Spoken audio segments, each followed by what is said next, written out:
কোরআনে বলেছে আসারিক আসারিকা, চোর এবং চুন্নি। হট ইজ চুন্নি? চুন্নি কারে কয়? হ্যাঁ, আমাদের প্রধান অতিথি মহোদয় বলেছেন পলাইছে। মনোযোগ দিয়ে শোনেন, আমি সত্যি কথা আল্লাহর সাক্ষী রেখে বলছি, আমি অসারিকে অসারিকা এই মহিলা চোর সম্পর্কে আমি 5 আগস্টের আগে এত বুঝতাম না। কি কয় আল্লাহ? চোর কইলেই তো হইতো, আমার সাথে কি সুন্নি কয় কে? আমি বুঝতে পারলাম সেই দিন এই ছেলের হাসবানা যেদিন বললেন আমার পিয়ন হলো 400 কোটি টাকার মালিক। আমি তখন চিন্তা করলাম, পিয়ন যদি 400 কোটি টাকার দুর্নীতি করে থাকে, না জানি মনি কত টাকা গায়েব করেছে। সচিবালয় আগুন লাগে, এর লাগে আগুন লাগে আমরা জানি। কথা বলে ঠিক কিনা? কোরআনের আইন যদি পার্লামেন্টে পাস হয়ে যায়, কোনটা? আসারিকু আসারিকা, চোর এবং চুন্নির হাত কেটে দাও। ফাকতাউ আইদিয়াহুমা জাযাআন বিমা কাসাবা নাকালাম মিনাল্লাহ। আল্লাহ পাক বলেন এটাই তার জাযা, এটাই তার প্রতিদান। এই আইন যদি পাস হয়ে যায় তাহলে কত মন্ত্রীর হাত কাটা। আস্তে কোন কিসের মন্ত্রী? আপনার মেম্বারের, অনেক মেম্বারের চুল কাটা দেবে, গম চুরি করছে, বিধবার ভাতা চুরি করছে, কথা কাটতো কেন? আমি এক এলাকায় গেছিলাম, আমি যাব হলো টয়লেটে, টয়লেট নাই। কক্সবাজার হেন একটা টয়লেট আসছিল, আঙ্গ মেম্বার খাই ফেলেছে। আর টয়লেট খাইলো কেমনি? খাতা কলম কাগজের টয়লেট আছে, কিন্তু বাস্তবে নাই। এটা দুর্নীতি করে খাই ফেলেছে। কথা বলেন না কেন আপনারা? মনোযোগ দিয়ে শোনেন, কোরআনের আইন যদি পার্লামেন্টে পাস হয়ে যায়, চোর এবং চুন্নির, দেশে কি দুর্নীতি হবে? আরো জোরে বল, দেশে কি দুর্নীতি হবে? দেশে দুর্নীতি হবে না। মনোযোগ দিয়ে শোনেন, বিশ্বনবীর জামানায় এক মহিলা, সম্ভ্রান্ত পরিবারের এক মহিলা, বুখারী শরীফের হাদিস, সে চুরি করছে। এবার তার হাত কাটার আইন বিশ্বনবী বললেন যে হাত কেটে দাও। চিন্তা করলেন কুরাইশ বংশের, চিন্তা করলেন যে এই মহিলার যদি হাত কাটা যায়, এই বংশের ইজ্জত একদম শেষ। এলাকার 2-1টা বংশ আছে না? আছে কিনা? 1-2টা বলেন তো দেখি, নাম করা বংশ আছে কিন্তু বলেন। চৌধুরী, ভূয়া, মন্ডল ইত্যাদি ইত্যাদি আছে। তো চিন্তা করলেন যে এই মহিলার যদি হাত কাটা যায়, ইজ্জত শেষ। তাহলে কি করা যায়? আপনি মনোযোগ আছে তো? না মোনাজাত দিয়ে দিব? কোনটা করব? তাহলে একটু জোরে জোরে বয়ান করেন। মাশাআল্লাহ, ভালো কথা, আরবি কথা কইছে। হ্যাঁ, তাহলে জোরে সরে বলো লিল্লাহি তাকবীর। তো চিন্তা করলেন যে কারে পাঠানো যায় এই হাত রথটা বন্ধ করে দেওয়ার জন্য। তো নবীজির কাছের লোক ছিলেন হযরত যায়েদ, যার নামে কোরআন আল কারিমে একটা ব্যক্তির নামেই সাহাবীদের নামে একটা নাম আসছে। পুরো কোরআনে কোনো সাহাবীদের নাম নাই, একজন সাহাবীর নাম। সুবহানাল্লাহ। আর কাছে আসো, হ্যাঁ আরো কাছে আসো। তোমাদের কি দরকার? আমি সব সময় যুবকদের একটু টার্গেট করি। কেন টার্গেট করি জানি না, যুবকের কেন জানা আমার একটু বেশি ভালোবাসে। আলহামদুলিল্লাহ বলেন। তোমাদের গান শোনাবো ইনশাল্লাহ, বলি ইনশাল্লাহ। তো যায়েদকে পাঠালেন কয়েকজন সাহাবী, যাও গিয়া বলো যে আপাতত হাতটা যেন না কাটে, ইজ্জত শেষ বংশে। যায়েদ গিয়া বলেন, ইয়া রাসূলুল্লাহ, মেহেরবানি করে কুরাইশ বংশের যে নারীটার হাত কাটার আইন দিয়েছেন, তার হাতটা আপাতত বন্ধ থাক। আল্লাহর নবী রেগে গেলেন, রেগে গিয়ে বললেন, যায়েদ কসম করে বলি, তুমি তো কুরাইশ বংশের ফাতেমার কথা বলছো। আমার মেয়ে ফাতেমা, সে যদি চুরি করতো, আল্লাহর কসম আমি হাতটা কেটে দিতাম। আল্লাহু আকবার বলেন। এই জন্য আমার ভাইয়ের 1 নাম্বার ঈমানের 1 নাম্বার দাবি হলো ফামাইয়াকফুর বিত-তাগুত, তাগুতকে অস্বীকার করতে হবে। মানব রচিত আইনকে কবর দিয়ে আমার ভাইয়েরা ইসলামী প্রতিষ্ঠা করতে হবে। আল্লাহ পাক বলেন, তোমরা যদি এই কাজটা করো, ওয়া ইউমিন বিল্লাহি ফাকাদ ইসতামসাকা বিল উরওয়াতিল বুসকা। আল্লাহ পাক বলেন, শোনো, যে ব্যক্তি তাগুতকে অস্বীকার করলো, ওয়া ইউমিন বিল্লাহ, এবং আল্লাহর প্রতি ঈমান আনলো, ফাকাদ ইসতামসাকা বিল উরওয়াতিল বুসকা, সে এমন একটা রশি ধরলো, লান ফিসাম লাহা, আল্লাহ পাক বলেন এই রশি কোশ্চিন কালেও কখনো ছিঁড়ে যাবে না। সুবহানাল্লাহ, লিল্লাহি তাকবীর। আল্লাহ রাব্বুল আলামিন কোরআন আল কারিমে বলেন, শোনো, ঈমান হলো পরকালীন পুঁজি। মেহেরবানি করে বলেন ঈমান কি? দুনিয়ার পুঁজি না আখিরাতের পুঁজি? আল্লাহ পাক বলেন হাল আদুল্লুকুম আলা তিজারাতিন তুনজিকুম মিন আযাবিন আলিম। এই আমি কি তোমাদেরকে এমন একটা পুঁজির কথা বলবো না, ব্যবসার কথা বলবো না, যা জাহান্নামের আগুন থেকে তোমাদেরকে মাফ করে দিবে? সুবহানাল্লাহ। আল্লাহ পাক নিজেই প্রশ্ন করলেন যে এমন একটা ব্যবসা, এমন একটা, আর জোরে বলে ঈমানি ব্যবসা। মেহেরবানি করে বলেন ব্যবসার নাম কি? সবাই বলবেন ঈমানি ব্যবসা। যারা বলবে না তারা কিন্তু ঠকে যাবে। সবাই বলেন ব্যবসার নাম কি? দুনিয়ায় সফল না আখিরাতে সফল? না, আখিরাতে সফল, দুনিয়াও সফল। দুনিয়া একটু কষ্ট হবে। আল্লাহ পাক বলেন ব্যবসাটা হলো তুমিনুনা বিল্লাহি ওয়া রাসূলিহি ওয়া তুজাহিদুনা ফি সাবিলিল্লাহ। মনোযোগ দিয়ে শুনেন, ব্যবসাটা হলো যে আল্লাহ এবং তার রাসূলের প্রতি ঈমান আনবা আর জিহাদ করবা। কি করবা? আচ্ছা বলেন তো দেখি, এক বাক্যে বলেন, আমরা বদরের প্রান্তরে মুসলমানের সংখ্যা কম ছিল না বেশি ছিল? আরো জোরে কোন? ওহদের প্রান্তরে, আরো জোরে বলেন ওহদের প্রান্তরে। সব জায়গায় কম, কিন্তু মুসলমান কম হবার পরেও অধিকাংশ যুদ্ধে বিজয় লাভ করেছে। একটা জিনিস মুসলমানের মধ্যে ছিল, কাফেরের মধ্যে ছিল না। তার নাম কি? সবাই বলেন তার নাম কি? বলেন তো দেখি, হিন্দুরা কেন জাহান্নামে যাবে? ঈমান, আর কিছু না। কিন্তু কথা বলেন, কথা বলেন। মুসলমানও অনেক জাহান্নামে যাবে, তবে একদিন জান্নাতে যাবে যদি তার কি থাকে। এদিকে তাকাও তো যুবকেরা, ঈমান মানে এক। সবাই বলে ঈমান মানে কি? মোটামুটি ধরে নাও ঈমান কি জিনিস বোঝাচ্ছি। একজন মানুষ ঈমান মানে কালিমা পড়ছে, লা ইলাহা ইল্লাল্লাহু মুহাম্মাদুর রাসূলুল্লাহ, এটা বলার পর একটা এক পাইছে। সবাই বলেন কত পাইছে? এবার আপনি একটা সালাম দিলাম, একটু দেন না, আসসালামু আলাইকুম, একটা জিরো পাইছি। আমি একটা জিরো পেয়েছি। এবার একের ডান পাশে একটা জিরো পেয়েছি, কত হলো? মাশাআল্লাহ, আসসালামু আলাইকুম হুজুর, একটু আর একটা জিরো পাইছি, কত হলো? আর একটা হিন্দু, তার নাম হলো নমো, নাম কি? কথা কন না। উনি এসে সালাম দিছে আসসালামু আলাইকুম, উনি একটা জিরো পাইছে। হুজুরকেও সালাম দিয়েছে, একটা জিরো পেয়েছে। ওনার মার্ক কত? হ্যাঁ বুঝো তো কত? ওই নম্বর কি নাই? এক নাই। বুঝে ওর ভালো হচ্ছে, হয়ে গেছে। আমি সাকসেস, আমি যেটা চেয়েছিলাম ওটা ওরা বলছে। আর তোমাদের দিকে বারবার তাকাচ্ছি, বুঝো না? তোমাদেরকে জাগতে হবে, ঠিক না? তোমাকে জাগতে হবে, তোমাকে জাগতে হবে। এ সমাজ ভাঙতে হবে, নতুন সমাজ গড়তে হবে। তোমাকে জাগতে হবে। কত আলেম আজকে দেখি যায় কি না যায় টাকা দিয়ে, কেউ বা ব্যবসা করে আল্লাহ তাআলার কালাম বেচে। তাই তো হকের কথা যায় না শোনা তাদের মুখে, উপরে কোরআন প্রেমিক বিরোধিতা ভিতর থেকে। তোমাকে জাগতে হবে, এ সমাজ ভাঙতে হবে। পারবা তো ইনশাআল্লাহ? আরো যারা বলে ইনশাআল্লাহ। ভারত চাচ্ছে আমাদের সাথে ঝগড়া করার জন্য, কথা বলো ঠিক কিনা? মমতা বলেছে বাংলাদেশে শান্তি রক্ষী পাঠান। এদেশের হিন্দু, তারপরে বৌদ্ধ, খ্রিস্টান, তার মূর্তি, তারপরে মন্দির টন্দির আছে, সব মেরে ফেলেছি। এদেশে কোন হিন্দুরে মারছেন আপনারা? তারা চাচ্ছে আমাদের দেশটাকে তারা আগ্রাসী একটা হাইনা দিয়া আমাদের দেশটার উপরে জুলুম করার পায় তারা চালাচ্ছে। জবাবদার ঠিক কিনা? আমার দেশের সীমানা বন্ধু মুছে দিতে কেউ চায়, আমার মাটির ধন সম্পদ লুটে নিতে কেউ চায়, আমার সাগরে আমার পাহাড়ে ফিরায় লোভের চোখ। আমি প্রতিবাদে জ্বলে উঠবই, তবে যা হবার তাই হোক। এই শান্ত সবুজ পতাকায় যদি পরে শকুনের থাবা, এই সুপ্ত বারুদ জাতি নিয়ে ফের খেলে যদি কেউ দাবা, কোটি মানুষের প্রাণের কুটিরে আগ্রাসনের হাত যদি কেউ বাড়ায়, তবে আবার যুদ্ধ হবে। সবাই বলো, আবার যুদ্ধ হবে, আবার যুদ্ধ হবে, আবার যুদ্ধ হবে। চল চল চল চল চল চল, ঊর্ধ্ব গগনে বাজে মাদল, নিম্নে উতালা তরুণী দল, অরুণ প্রাতের তরুণ দল। চল রে চল রে চল, চল চল চল। চল সেরে তাকবীর, লিল্লাহি তাকবীর। আমাদের ইঞ্চি, 1 ইঞ্চি মাটি আমরা বিদেশি কোন লোকদেরকে দিব না ইনশাআল্লাহ। আর কথা বলো ঠিক কিনা?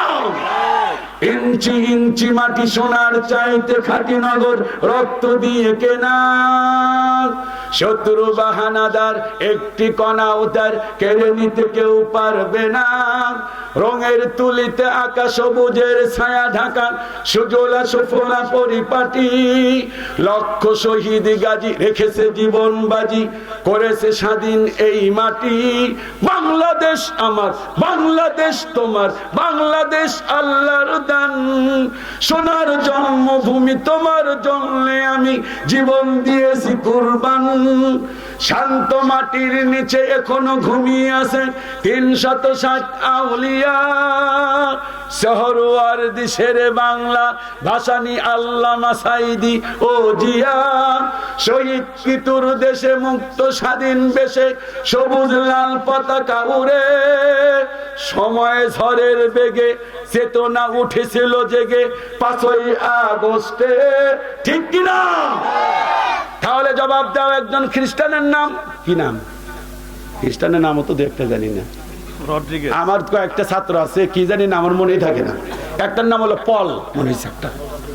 এবার কমল কান্তি বড়ুয়া, তানভীর ভাই কো গেছে কেন কি?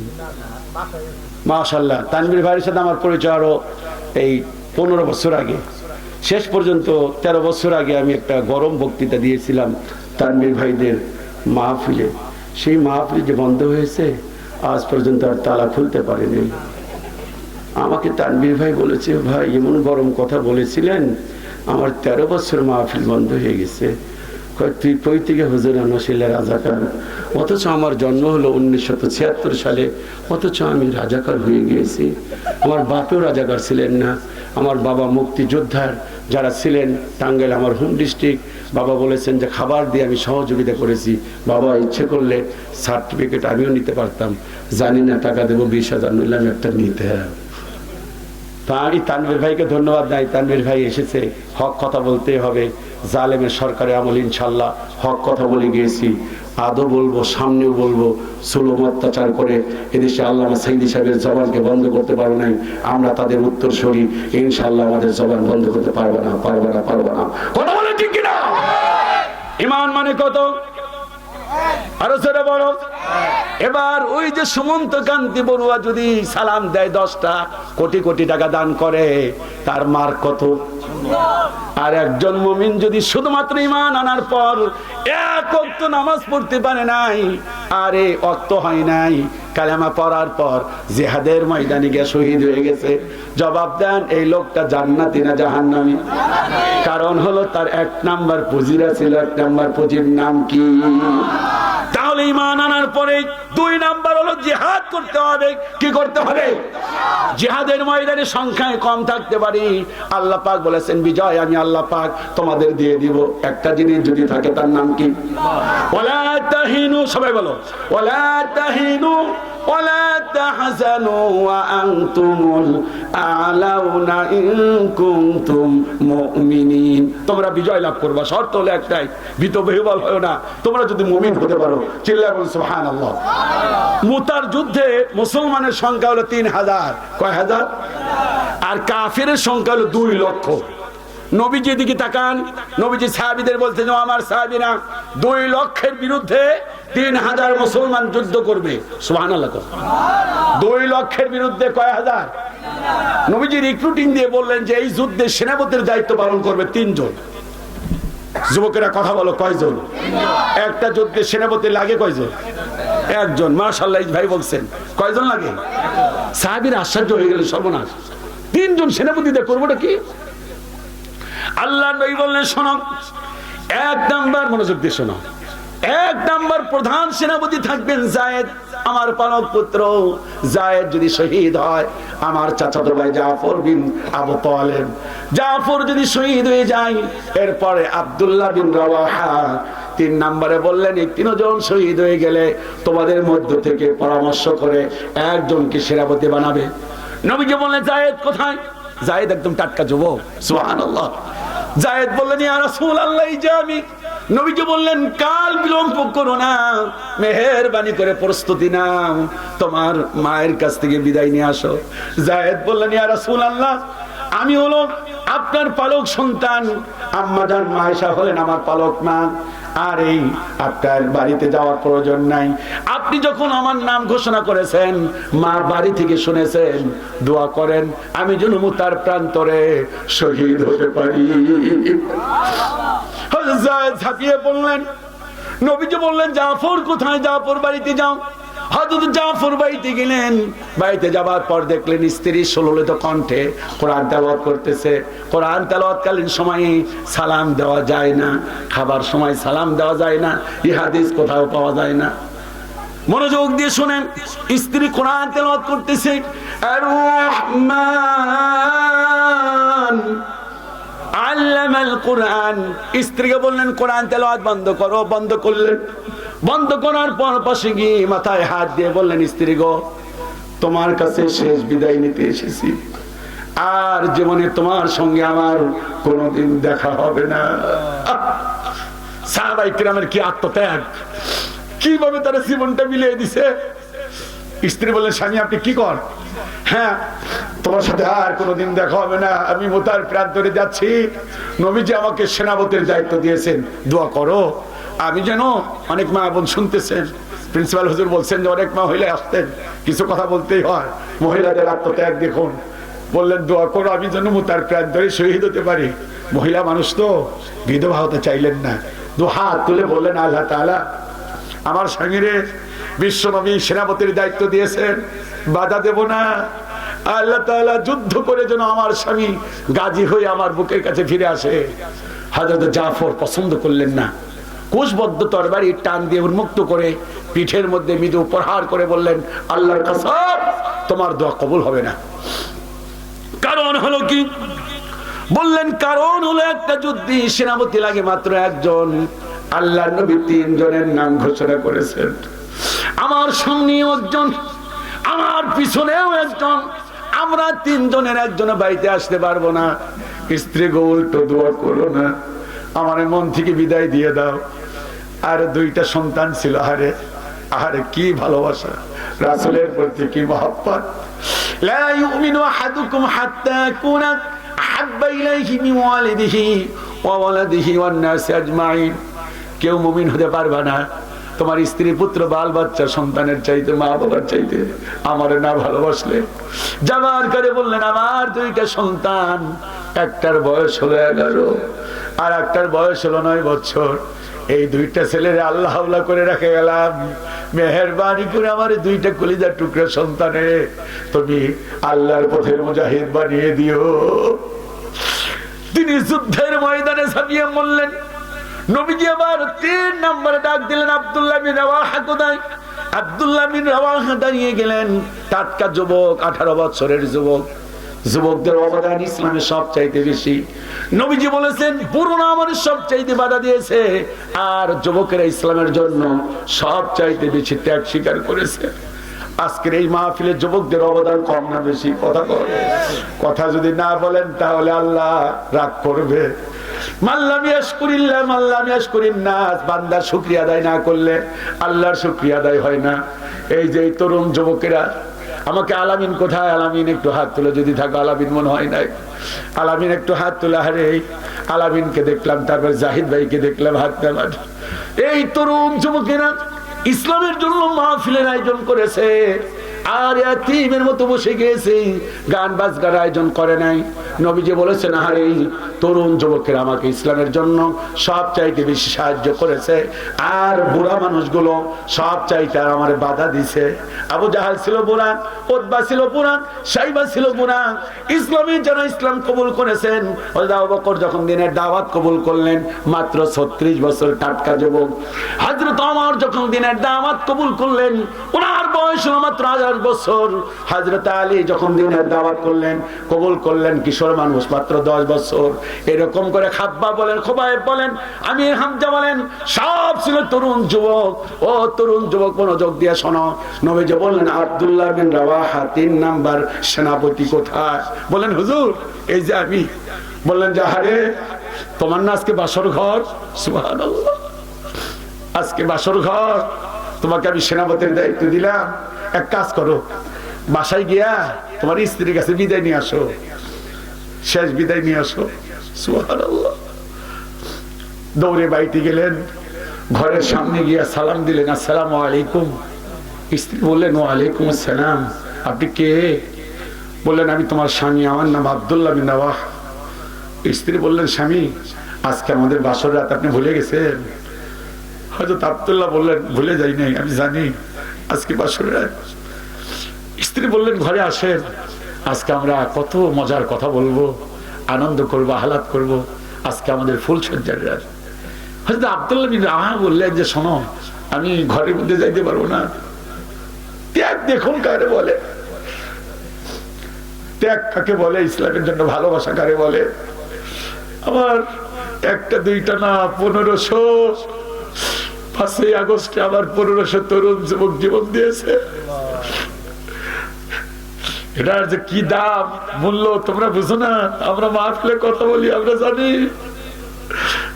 15টা বছর মা ঠিক মতো ঘুম মারে নাই। বাবা 3 বছর আগে মারা গেছে। বাবা কোন রাত শান্তিতে ঘুমাইতে পারে নাই, 6টা মাস ওদের মধ্যে পড়ে থাকছি।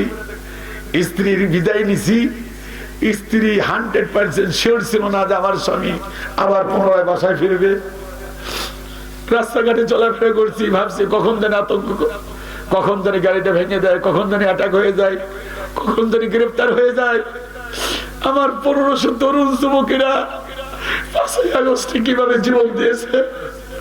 মুগ্ধ বলেছে, পানি লাগবে, পানি। আমার মুগ্ধরে শহীদ করে দিয়েছে, আবু সাইদরে শহীদ করে দিয়েছে।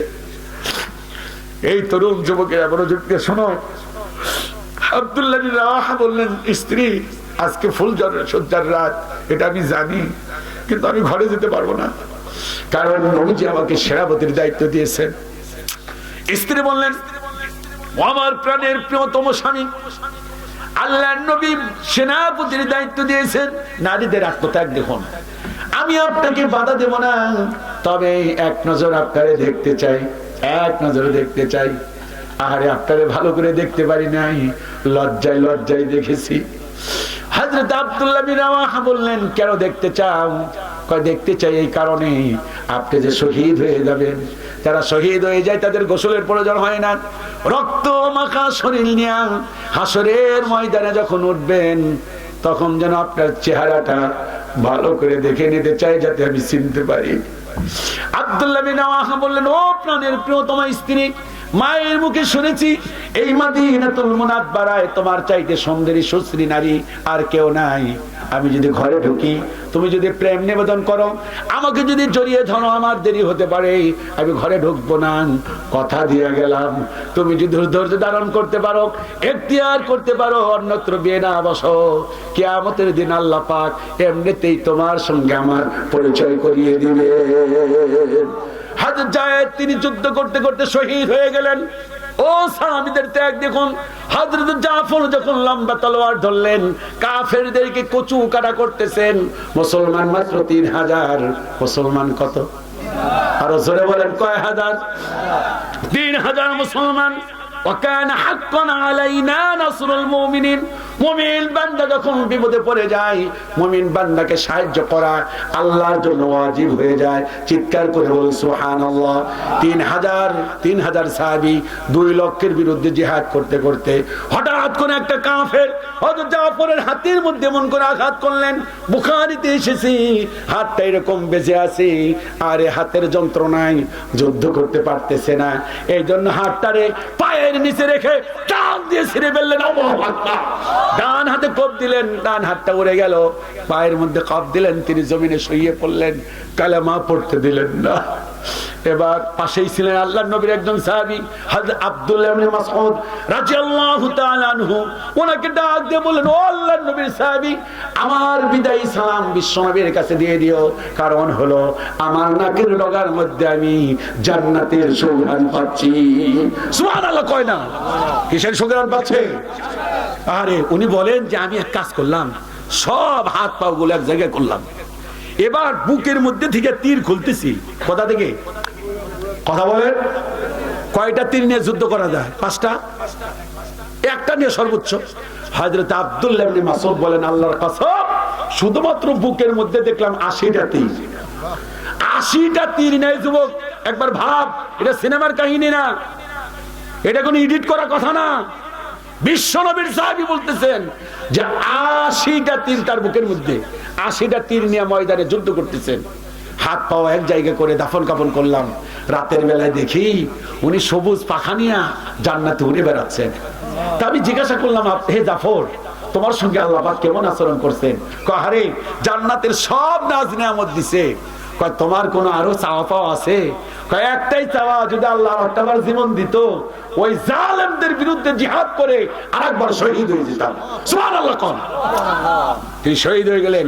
আব্দুল্লাহ ইবনে রাওয়াহা অস্ত্র ধরলেন, শহীদ হয়ে গেলেন। এবার হলো সূচনা। এবার কে হবে এবার সেনাপতি? মাত্র কয়েকদিন আগে খালিদ ইবনে ওয়ালিদ সারাটা জীবন কাফেরের পক্ষে ছিল। আমরা অনেকে ওই যে কিছু দলদের ভাইদেরকে পছন্দ করে না, ঠিক না, ওরা কোরআন হাদিস পড়ে না। যে লোকটা 2 দিন আগেও খারাপ ছিল, 1 মিনিট আগেও, সেই লোকটা তাওবা পড়লে তার কোনো গুনাহ থাকে না। সুবহানাল্লাহ কোন। বুঝলাম না, তার মানে তারা আমাদের দলে আসুক, এটা আপনারা চান না? না, চাই না তো। ওই যে সমালোচনা করে গাদা, জানে না কোরআন হাদিস পড়ে না। খালিদ ইবনে ওয়ালিদকে বললেন যে কাজ করেন, আপনি এবার সেনাপতির দায়িত্ব নেন। উনি লজ্জায় লজ্জিত হয়ে গেলেন। হেই, এটা একটা কথা হলো? আমি তো সারা জীবন তোদের সাথে দুশ্মনী করছি, আমি তো কয়েক মিনিট আগে ইসলাম কবুল করছি। সুবহানাল্লাহ। সাহাবীরা বললেন, আপনি যখন কালেমা পড়ছেন, আল্লাহ আপনার একদম কলস মুক্ত করে দুধে ধোয়া বানিয়ে দিছে। সুবহানাল্লাহ কোন না? তা উনি নিতে রাজি না। সবাই যখন জোর দিলেন, উনি এবার তরবারি হাতে নিলেন। নেওয়ার পর বললেন, ও আমার সাহাবীরা, আমার কোনো যোগ্যতা নাই, আমার এত বিশাল দায়িত্ব দিয়েছো, আমি কয়েকটা ফর্মুলা দেই, তোমরা মনোযোগ দিয়ে শোনো। সবাই বললেন, কি? কয়, সামনে যারা আছো পিছনে যাও। পিছনের গোলা, ডানে যারা আছো, বামে যারা আছো, এবার একটা কাজ করে 3টা তাকবীর দাও, জিয়ানি শক্তি আছে। আল্লাহু আকবার। লিল্লাহি